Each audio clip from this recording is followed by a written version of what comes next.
பிரியமானவர்களே, இந்த நாளிலே இந்த திருப்பதிக்கு தலைமையேற்று சிறப்பித்திருக்கிற நம்முடைய உமது திருவுளம் விண்ணுலகில் நிறைவேறுவது போல மண்ணுலகிலும் நிறைவேறுக.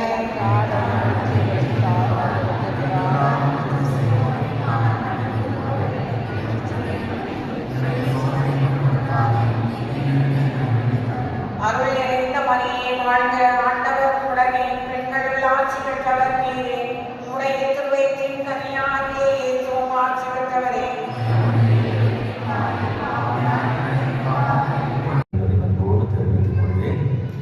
இந்த திருப்பதி முடிந்தவுடனே உங்களுக்கு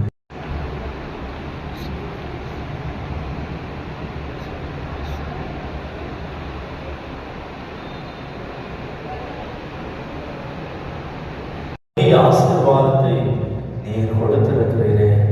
எங்களுடைய குடும்பங்களிலே நீடித்த சமாதானத்தை கொடுத்து புரிதலோடு இருக்கக்கூடிய உறவை நீர் எங்களுக்கு